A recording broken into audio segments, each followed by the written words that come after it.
Et bonjour les coaster fans. Comme tous les ans, je vous souhaite la bonne année avec un concept de vidéo unique dans le YouTube game des fans de parc. Hey, mon top des coasters que j'ai ridé jusqu'à aujourd'hui. Il y a eu pas mal de changements de place par rapport à l'année dernière. On a des coasters de dingue que j'ai pu découvrir en 2023, d'autres que j'ai pu refaire et qui m'ont donné une toute autre impression par rapport aux fois précédentes où je les avais ridés. Et puis mes goûts évoluent au fil du temps, donc on a même des attractions que j'ai pas fait depuis quelques temps qui se sont elles aussi déplacées dans le top. Donc soyez pas surpris s'il y a pas mal de différences avec le top 2022. Avant qu'on commence, je rappelle que ce top n'engage que moi. J'ai classé les coasters en fonction de ceux que j'aime le plus faire et du niveau de kiff, de plaisir et de souvenirs que j'ai personnellement en faisant ces coasters. Évidemment qu'on a toutes et tous des goûts différents et c'est pourquoi je vous invite vous aussi à partager votre top en commentaire, en faisant bien sûr preuve de bienveillance envers les uns les autres. Je vous refais pas le topo, on n'est pas là pour comparer qui a la plus grosse ou pour juger violemment les goûts de chacun. Maintenant que c'est dit, on peut démarrer et on commence avec la partie préliminaire du tant attendu top 10, la partie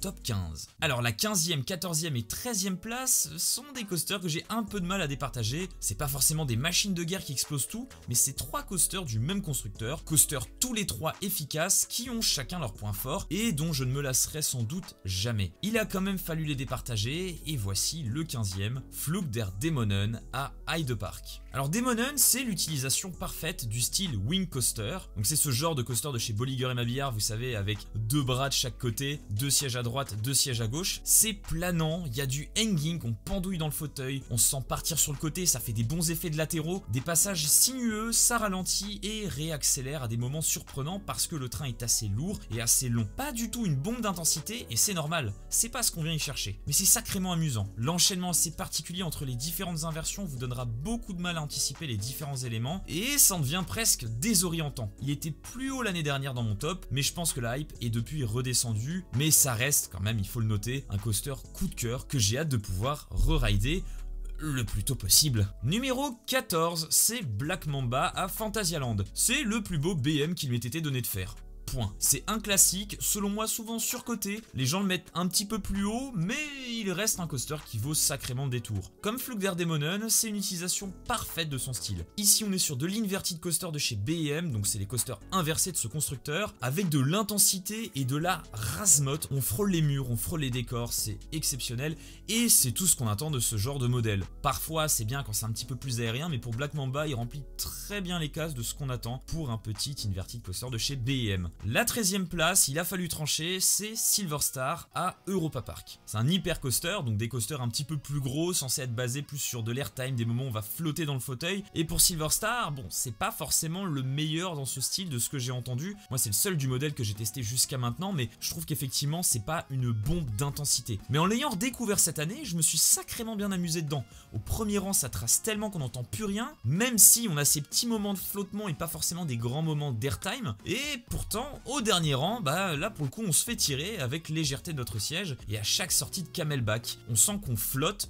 pendant toute la descente. Sur la fin de parcours, quelques éléments surprenants qui nous font quand même décoller du siège. Et bon, ça reste quand même un coaster plus impressionnant de l'extérieur que de l'intérieur, là-dessus y a pas de doute. Mais je trouve qu'on tape un peu trop sur lui pour quand même pas grand chose. Ceux qui disent que Silver Star c'est une balade et qu'il s'y passe rien, faut pas abuser non plus. Ça reste une montagne russe très agréable à faire, bien fun entre potes et qui aura marqué ma vie de passionné lorsque j'étais plus jeune. En 12e position, et là on arrive dans quelque chose d'un peu plus lourd, Carraro à Trips Drill. C'était mon premier Infinity Coaster du constructeur Gerstlauer, et que dire de Carraro si ce n'est efficace. Petite surprise au début, je ne vous spoilerai pas mais je pense que la plupart d'entre vous sont au courant de ce qui s'y passe. Un launch qui pousse bien grâce à des trains légers, des moments de hanging bien fun, on pendouille dans le siège comme on aime, des moments de jet et des effets de basculement. Allez, je regrette sûrement que le milieu de parcours soit pas plus punchy. La zone de frein qu'on retrouve au milieu avec cet enchaînement et cette espèce d'airtime qui n'en est pas vraiment un, ça casse un petit peu le rythme, mais la fin dépote assez pour venir rattraper le tout. Ce coaster a un niveau de refaisabilité que je trouve personnellement remarquable et je vous invite très clairement à vous rendre à Trips Drill, au moins pour ça. À la 11e place, c'est un coaster qui aura perdu beaucoup de place pendant cette saison, Colossus à Heide Park. Coaster que j'avais pourtant bien apprécié pendant ma visite de Heide Park en 2022, j'ai pas eu l'occasion de le refaire depuis, mais à chaque fois que je pense à lui, eh ben, je peux pas m'empêcher de repenser à son milieu de parcours, sacrément chiant, oui c'est le terme. Hein. Et c'est selon moi son seul et unique point noir sans qui ce coaster aurait pu rester dans mon top 10 sans aucun problème. Parce que mis à part ça, Colossos c'est des sièges bien bas qui tracent, une drop bien chargée, 2 airtime pointus à l'ancienne de chez Intamin qui nous poussent gentiment, enfin gentiment mais assez fort quand même, vers le ciel. On n'est pas sur du floating, faut pas abuser. Bon, sans être pour autant des éjectors, bien sûr. Une fin de parcours bien hoppy hop. Oui, ça veut rien dire, mais je trouve que ça représente bien ce passage. Le tout sur un parcours très doux pour du wooden coaster. Donc oui, Colossos est passé derrière pas mal de coasters cette année, mais ça n'est pas pour autant que vous ne devez pas aller le tester. Ça reste un petit bijou old school comme on ne fait malheureusement plus aujourd'hui. J'ai bien sûr commencé par le point négatif, mais il y a quand même beaucoup de positifs, n'abusons pas. On entre maintenant dans le top 10, les 10 pépites de tout ce que j'ai pu tester, avec un coaster qui a bénéficié du point faible de Colossos pour lui piquer sa place. Il s'agit de The Monster à Walligator. Alors déjà, on va faire le point sur une chose, Monster ou The Monster, il va falloir se mettre d'accord. Je vois des gens qui nous disent Monster, d'autres qui nous disent The Monster. Alors pour ma part, c'est plus team The Monster, mais dites-moi en commentaire comment est-ce que vous le dites, parce que c'est un foutoir. Et clairement, The Monster, c'est un coaster que je ne voulais plus voir dans mon top 10, en grande partie à cause de son aspect peu aguicheur et du parc dans lequel il se trouve qui ne m'intéresse plus vraiment aujourd'hui. Mais non, je me suis fait rattraper par mes sentiments. The Monster, l'un de mes premiers gros coasters, ne cesse de me fasciner d'année en année. Je suis clairement friand des vieux BM old school, bien chargés en G positif, qui écrasent dans le siège, et Monster est pour moi la référence dans le domaine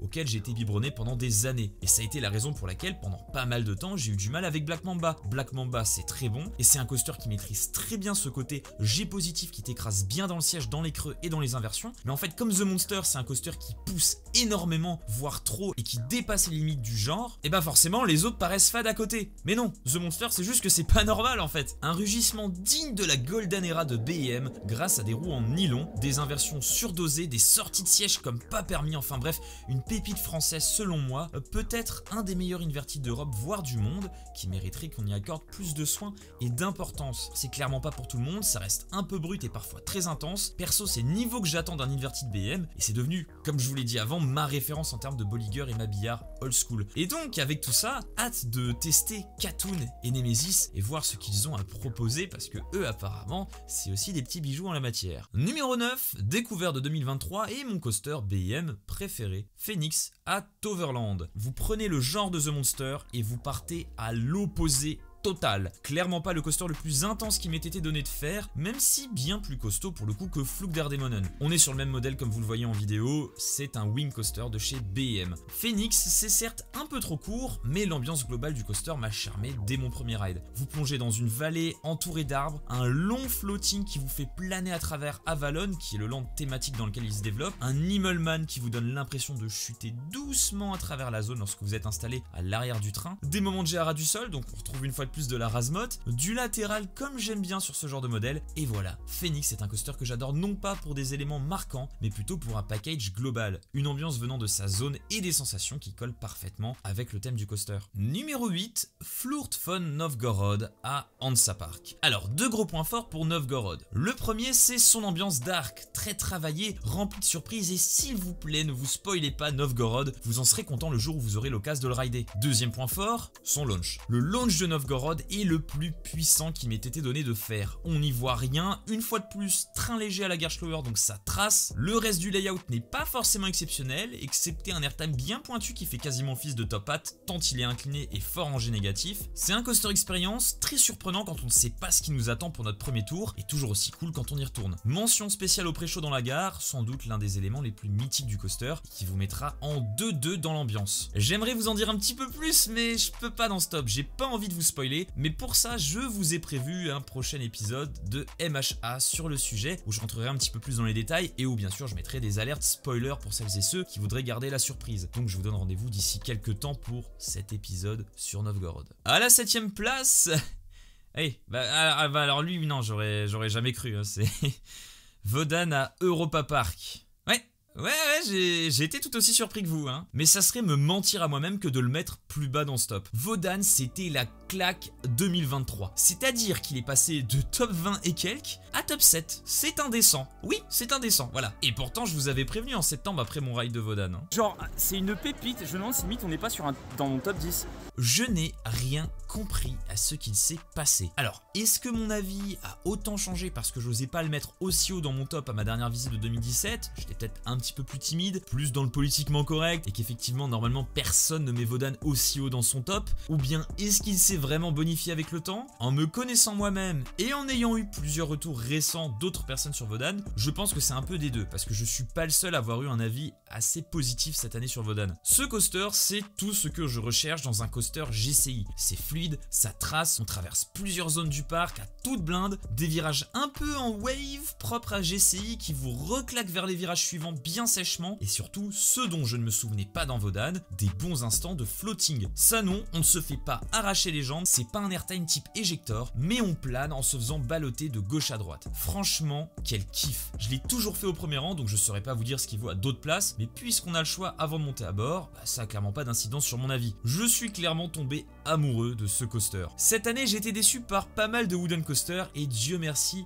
Wodan m'a rappelé ce que j'aimais dans les wooden, qu'effectivement c'était quand même un petit peu fait pour moi aussi, juste pas tous les wooden coasters. Et pour ça, je dis merci Europa Park de prendre autant soin de cette machine, sans quoi le confort en serait sûrement impacté, et de fait le coaster perdrait en sensation sur certains passages. Numéro 6, Taron à Phantasialand. C'est toujours aussi bien Taron, un classique des coasters européens. Faut clairement pas aller y chercher des sensations très fortes, mais plutôt un bon coaster, bien long sur le layout, dans une théma exceptionnelle. On a quand même des moments qui poussent bien, par exemple le premier S-turn, ce fameux changement de direction sortie de tunnel qui est selon moi l'élément qui déboîte le plus dans Taron, mais globalement c'est surtout un voyage avec différents niveaux d'intensité. Les premiers rides sont d'autant plus fun parce qu'il est quasi impossible d'anticiper les éléments qui suivent, et à force de le rider, ça devient plutôt un coaster amusant où on en prend plein les yeux. Taron garde une place particulière dans mon cœur, ayant été ma première montagne russe de classe européenne, et pendant quasiment un an, mon coaster préféré. En numéro 5, nous avons Conda à Walibi Belgium. C'est souvent le coaster que j'ai du mal à départager avec Taron.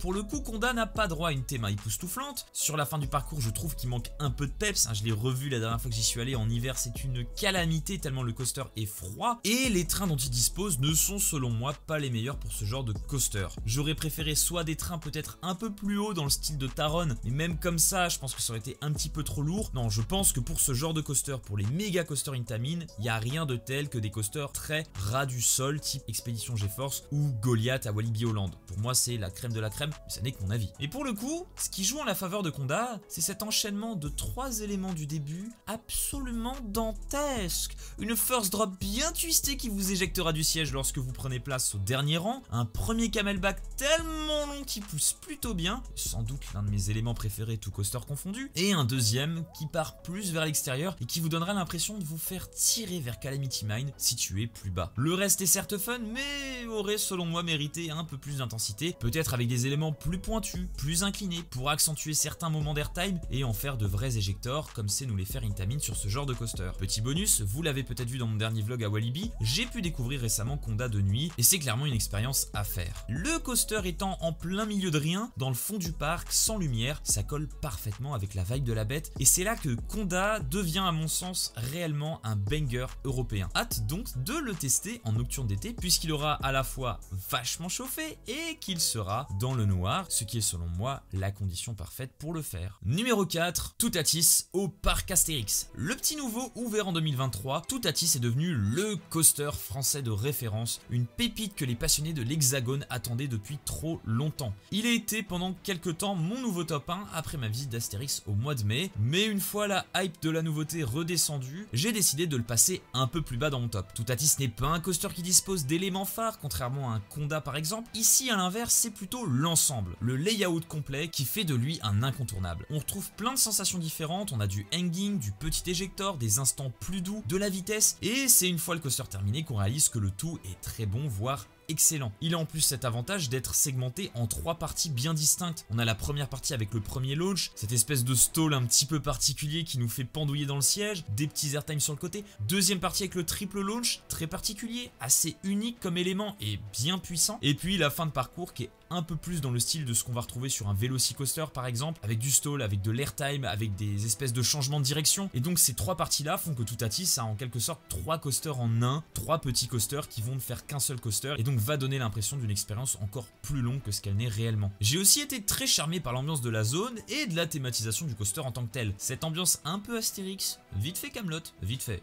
Mais c'est pas possible d'entendre des conneries pareilles! Mais un peu quand même. Partiellement dans les bois, ça a clairement pris sur moi. J'aurais peut-être aimé avoir un instant d'éjecteur bien appuyé ou une inversion plus forte pour couronner le tout, mais mis à part cette petite exigence personnelle, Toutatis est un coaster bien intégré où tout s'enchaîne selon moi très bien, et ce sans rester sur sa fin en arrivant sur les freins finaux. J'ai souvent entendu dire que c'était un coaster avec des enchaînements pas très naturels, comme s'ils étaient posés à la manière d'un coaster qu'on aurait fait sur Planet Coaster. C'est pour le coup pas vraiment l'impression que j'en ai eu, mais comme c'est une remarque qui revient de temps en temps, je me dis que c'est assez intéressant de la notifier pour celles et ceux parmi vous qui ne l'auraient pas encore testé. En tout cas, on est très content que ce genre de coaster soit arrivé en France, et c'est selon moi, je pense, un gros game changer dans le milieu. Donc s'il vous plaît les parcs français, continuez dans cette lignée, c'est parfait. Et Astérix, ne lâchez rien, on vous remercie pour ce petit bijou. Numéro 3, Der Schwur des Kernan à Hansa Park. Histoire d'en être débarrassé, commençons par le négatif. Kernan, c'est une partie de coaster relativement courte, dont un passage qui aurait pu être, je pense, mieux exploité. Voilà, maintenant le positif. Oh là là, mais qu'est-ce que j'adore ce truc!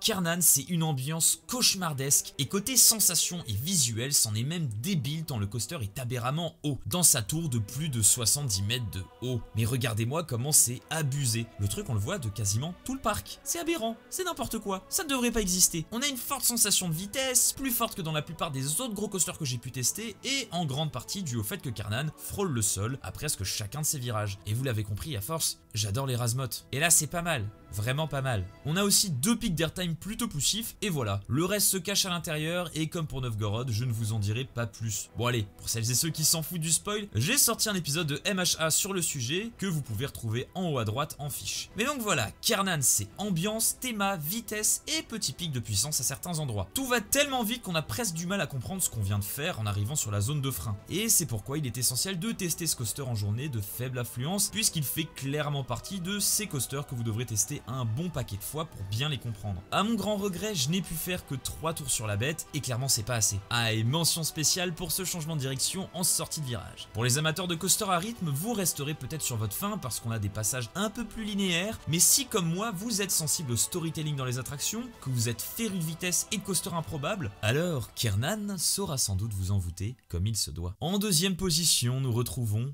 Expédition GeForce à Holiday Park. Resté top 1 pendant 2 ans, le roi des coasters old school a malheureusement trouvé plus fort que lui en 2023. Ce coaster a une place toute particulière dans mon cœur. C'est la première fois que j'ai ressenti un éjecteur qui t'arrache sérieusement du siège, bien long, en gardant une bonne vitesse. La first drop pète toutes celles que j'ai pu faire ailleurs. Je suis également très fan, vous l'aurez compris, des assises old school des trains Tamin, bien proche du sol, ça accentue l'impression de vitesse et on se sent vraiment exposé à chaque élément un peu bourrin, un peu comme si on allait vraiment sortir du train. Je sais que pas mal d'entre vous auraient tendance à le placer plus bas que d'autres coasters vus précédemment dans le top, mais je sais pas, j'ai vraiment eu un coup de foot dès mon premier ride sur GF, et aujourd'hui encore, même en ayant ridé des dingueries construites récemment, ça me fascine de réaliser que GF, avec ses plus de 20 ans dans les pattes, arrive à les dépasser, ou au moins les égaler. Avant d'aller au top 1, on passe aux mentions honorables, ces coasters qui ne peuvent pas se retrouver dans ce top 15, mais qui méritent quand même qu'on parle un petit peu d'eux dans cette vidéo. Tout d'abord, je voulais parler de Big Thunder Mountain à Disneyland Paris. C'est l'une des plus belles découvertes de 2023. Ridé de jour comme de nuit,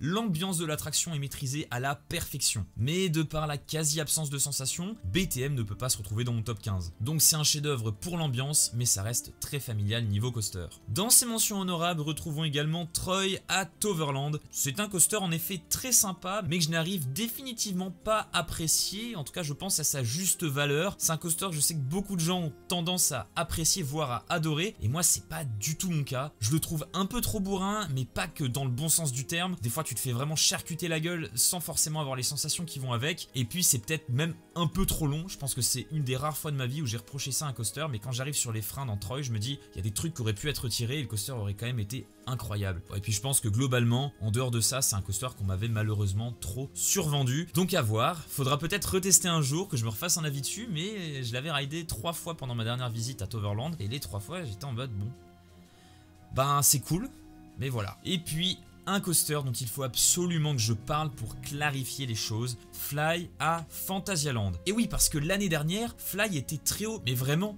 très haut dans mon top. Il était devant un Taron, il était devant un Conda. C'était quand même quelque chose de fou quoi. J'ai eu l'occasion de le re-rider cette année et sans comprendre pourquoi, je l'ai trouvé inconfortable et j'ai pas apprécié mes 2 tours. Et même au premier rang, alors que le premier rang c'est quand même une valeur sûre. Mais donc, je lui laisse le bénéfice du doute, ne sachant pas si c'était moi qui étais trop fatigué ce jour-là pour l'apprécier autant qu'en 2022, parce que je suis quand même tombé malade les jours qui ont suivi, donc autant vous dire que j'étais bien claqué, ou bien si effectivement je n'aime malheureusement plus ce coaster comme je l'ai aimé autrefois. À chaque ride, j'attendais qu'une seule chose, c'est qu'on arrive sur les freins finaux parce que j'appréciais clairement pas et c'était dommage. Et donc, ne sachant pas où le placer dans mon top, je préfère exceptionnellement ne pas l'inclure dedans avant de l'avoir refait dans de bonnes conditions. Donc il est pas en dessous du top 15, mais pas dans le top non plus. Bref, je pense que vous m'avez compris. Et maintenant, passons au nouveau top 1. Mon gros coup de cœur de 2023, et clairement je vais pas tergiverser dessus parce que c'est une petite bombe. Ride to Happiness à Plopsaland de Pan. Oui, je sais, c'est pas très original. Et en même temps, je sais que pas mal d'entre vous auraient tendance à le mettre plus bas. Personnellement, je fais partie des RTH fanboys. Et pourquoi me direz-vous ? Je vais vous l'expliquer. J'adore la musique embarquée et l'ambiance de la filée de la gare, les sièges McRide en position surélevée, les instants de spin dans les launches, le haut du top hat au first qui t'éjecte, la drop du top hat au last qui t'aspire, encore plus quand on se retrouve à l'arrière, toutes les inversions qui, lorsqu'elles sont prises de côté, gagnent en intensité et créent parfois des sensations qu'on ne retrouve nulle part ailleurs, les derniers moments d'airtime en fin de ride qui sont de sacrés éjecteurs dignes de ceux que j'adore dans le GF, et enfin, la refaisabilité du coaster de par l'aspect aléatoire des rotations. En bref, vous l'aurez compris, je fais partie de ceux qui ont été conquis par RTH. Bon, effectivement, ça reste un coaster qui est parfois survendu. C'est-à-dire que quand vous regardez les tops de youtubeurs américains qui ont plus de 500 crédits au compteur et qui vous disent RTH meilleur coaster de tous les temps, ça peut laisser perplexe lors de votre premier ride, ça c'est sûr. Et ça n'est pas non plus pour tout le monde. C'est pas un coaster qu'on peut enchaîner encore et encore sans s'arrêter. Ça peut vite donner mal au crâne, donc voilà, je vous donne mon avis en toute transparence. J'adore ça personnellement, mais clairement, allez vous faire votre propre avis dessus parce qu'il y a une hype autour de ce coaster qui est selon moi un peu trop forte et j'ai pas envie de vous la communiquer non plus. C'est un coaster à faire, c'est une pépite et un coaster qui ne devrait pas être tellement c'est monstrueux selon moi, mais ça n'est pas pour tout le monde et ça ne plaira pas à tout le monde, donc allez vous faire votre propre avis dessus. Je sais pas ça fait combien de fois que je le dis, mais c'est important parce que c'est un coaster qui peut être très clivant. Voilà, c'était mon top 2023. Pour 2024, comme je vous l'ai déjà teasé, pas mal de découvertes sont prévues. On va avoir du Voltron Europa Park, du Baron Efteling, normalement si tout va bien, les 2 Joris, ça a l'air pas mal aussi, Lost Gravity, Goliath et surtout Untamed à Walibi Holland, et peut-être, je l'espère, d'autres découvertes plus lointaines, si j'en ai l'opportunité. Donc sans trop me tromper, on peut déjà se donner rendez-vous fin 2024 ou début 2025 pour un top qui aura une fois de plus bien bougé. Je vous souhaite à toutes et à tous une fois de plus une bonne année 2024, qu'elle soit pleine de parcs, de coasters ou même de découvertes, d'expériences et de projets en général. Si cette vidéo vous a plu, n'hésitez pas à mettre un pouce bleu, ça permet de la mettre en avant et j'insiste là-dessus. Ces derniers temps, comme j'ai pas été très actif forcément sur la chaîne, le référencement est pas top, donc il y en a pas mal d'entre vous qui vont pas forcément recevoir la notif ou se rendre compte que la vidéo est sortie, donc c'est important pour que les gens qui suivent la chaîne puissent tomber dessus. Et en parlant de suivre la chaîne d'ailleurs, si vous n'êtes pas déjà abonné, n'hésitez pas à le faire. Pas mal de vidéos vont arriver cette année, des vlogs, de la voix off, la suite de la série MHA, je vous prévois plein de choses, notamment l'épisode comme je vous ai dit avant sur Novgorod, et puis peut-être plein d'autres idées qui m'arriveront entre temps avec plein de petites nouveautés sur la chaîne. Quant à moi, comme d'habitude, sur ce, je vous dis à plus les coaster fans.